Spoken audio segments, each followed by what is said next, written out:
एक महत्त्वाची बातमी, मोहन भागवत कुंभमेळ्यात गेलेले आहेत का? तर मी त्यांना फॉलो करतो असं राऊतांनी म्हटलंय। मोहन भागवत गेले की त्यांच्या मागे जाऊ असं आमचं ठरलेलं आहे असंही राऊतांनी म्हटलंय।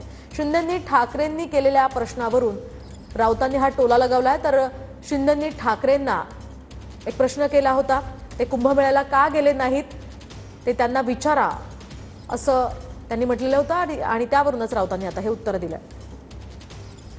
ये कहना और करना, कतनी कुछ कहनी कुछ और कतनी कुछ, ये ऐसे लोग हैं।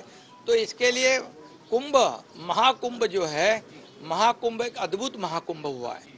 यहाँ पर 144 साल के बाद ये महाकुंभ हुआ है और इसीलिए अभी जो नहीं गए उनको आपने सवाल पूछना चाहिए हिंदुत्व के बारे में। मैं हिंदू हूँ, मैं हिंदू हूँ।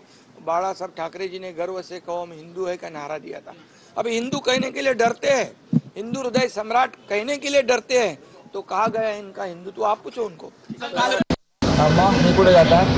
गोव्याला का सुरतला की गोव्याला की गरे गावात काय कुठे जातात? बघा, यांची मती गुंग झाली, हे भरकटलेले, हे सगळे अघोरी साधू आहेत। आणि प्रयागराजच्या अघोरी साधू जे आहेत त्यांची तपस्या आहे, ते हिंदुत्वाचे प्रतीक आहे। पण हे नकली अघोरी आहे, नकली अघोरी, राजकारणातले अघोरी आहे, त्यांच्यावर लक्ष देऊ नका। आणि हे जे अघोरी कृत्य करतायत सगळे राजकारणात, पाप करतायत, त्याच्यामुळे गंगेच्या किनाऱ्यावर जमलेल्या अघोरींचं नाव खराब होत आहे।